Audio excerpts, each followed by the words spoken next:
ଚରା ଦେଶୀ ମଦ ବେପାରୀ ସାବଧାନ, ଅତର୍କିତ ଚଢ଼ାଉ କରୁଛି ପୋଲିସ ବିଭାଗ।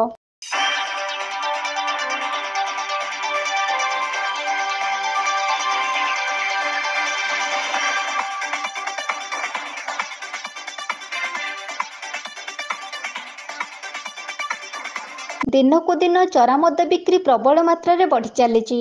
ମଦ ନିଶାରେ କବଳିତ ହୋଇ ଯୁବପିଢ଼ି ଆଜି ପଥଭ୍ରଷ୍ଟ ହୋଇଯାଇଛନ୍ତି। ଚୋରି ଡକାୟତିଠାରୁ ଆରମ୍ଭ କରି ରାହାଜାନୀ ପର୍ଯ୍ୟନ୍ତ ସବୁରି ମୂଳରେ କେବଳ ମଦ। ଓଡ଼ିଶାରୁ ମଦ ବନ୍ଦ କରିବା ପାଇଁ ମହିଳା ସଂଗଠନ ଅନେକ ଥର ରାଜରାସ୍ତାକୁ ଓହ୍ଲାଇଥିଲେ ମଧ୍ୟ ସୁଫଳ କିଛି ମିଳୁନାହିଁ। କାହିଁକି ନା ମଦଠାରୁ ଅଧିକ ରାଜସ୍ୱ ପ୍ରାୟ ଅନ୍ୟ କୌଣସିଠାରେ ମିଳିପାରିବ ନାହିଁ। କିନ୍ତୁ ଦୁଃଖର ବିଷୟ ଯେ ରାଜ୍ୟରେ ସରକାରୀ ସ୍ୱୀକୃତିପ୍ରାପ୍ତ ଦୋକାନ ଯେତିକି ନାହିଁ, ତାଠାରୁ ଅଧିକ ଚରା ମଦ ଦୋକାନ ରହିଛି।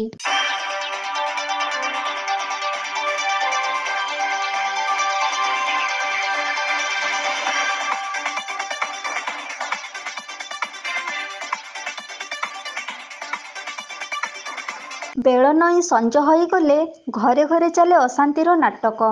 ପୁରୁଷ ବନ୍ଧୁମାନେ ମଦ ପିଇ ନିଶାସକ୍ତ ଅବସ୍ଥାରେ ଆସି ଘରେ ରଚନ୍ତି ଜୀବନ୍ତ ନାଟକ।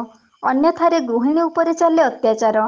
ଅତ୍ୟାଚାରର ଶିକାର ହୋଇ କିଏ ପିଲାଛୁଆଙ୍କୁ ଧରି ବାପଘରକୁ ଚାଲିଯାଇଛି, ତ କିଏ ଜୀବନ ବିକଳରେ ଆଉ କାହା ଘରେ ରାତି କାଟୁଛି। ବାପା ମାଆଙ୍କର ଅବାନ୍ତର ଯୁକ୍ତିରେ ପିଲାଛୁଆଙ୍କ ମସ୍ତିଷ୍କରେ ଶକ୍ତ ଆଘାତ ଲାଗୁଥିଲେ ମଧ୍ୟ ନିଶାସକ୍ତ ବାପାଙ୍କୁ ପିଲାମାନେ କ'ଣ ବା କରିପାରିବେ। ଘରେ ଘରେ ଅଶାନ୍ତି। ମଦ ନିଶାରେ ମାତାଲ ହୋଇ ଗାଁ ଗାଁରେ ଦେଖାଦେଉଛି ଅଶାନ୍ତିର ପରିବେଶ। ମଦ ଯୋଗୁଁ ଅନେକ ପରିବାର ଭାଙ୍ଗି ଯାଇଥିବା ବେଳେ ଅନେକ ପରିବାରଙ୍କ ଦୁର୍ଦ୍ଦଶା କହିଲେ ନ ସରେ।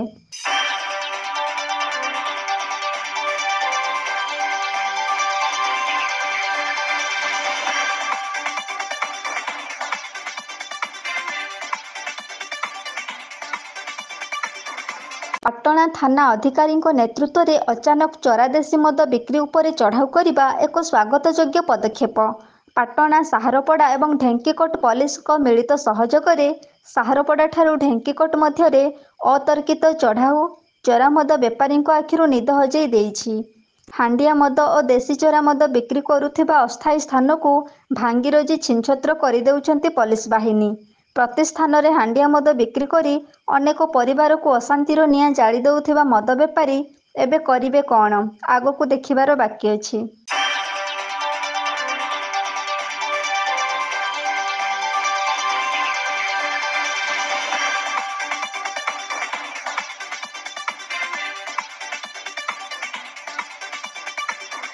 ପୋଲିସଙ୍କ ଏହି ଅତର୍କିତ ଚଢ଼ାଉକୁ ସାଧାରଣରେ ଅନେକ ପ୍ରଶଂସା କରୁଛନ୍ତି। ହାଣ୍ଡିଆ ମଦ ସହିତ ଖୋଲାପଡ଼ାରୁ 5 ଲିଟର ମହୁଲ ପଚ ନଷ୍ଟ କରିବା ସହିତ 100 ଲିଟର ମହୁଲି ମଦ ଜବତ କରିଛନ୍ତି। ପାଟଣା ଥାନା ଆଇଆଇସିଙ୍କ ନେତୃତ୍ୱରେ ବେଆଇନ ଦେଶୀ ମଦ ବିକ୍ରି ଉପରେ ସମ୍ପୂର୍ଣ୍ଣ ନିଷେଧ କରିବା ପାଇଁ ଆଗକୁ ଏହି ଚଢ଼ାଉ ଜାରି ରହିବ ବୋଲି ସୂଚନା ମିଳୁଛି।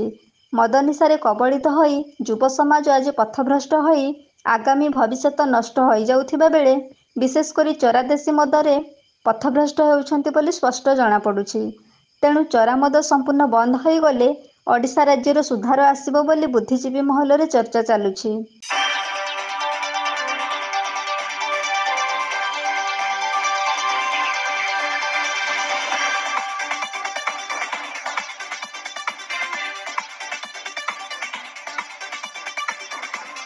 ପାଟଣାରୁ ଦେବାନନ୍ଦ ମହାନ୍ତଙ୍କ ରିପୋର୍ଟ, ଏବି ନ୍ୟୁଜ୍।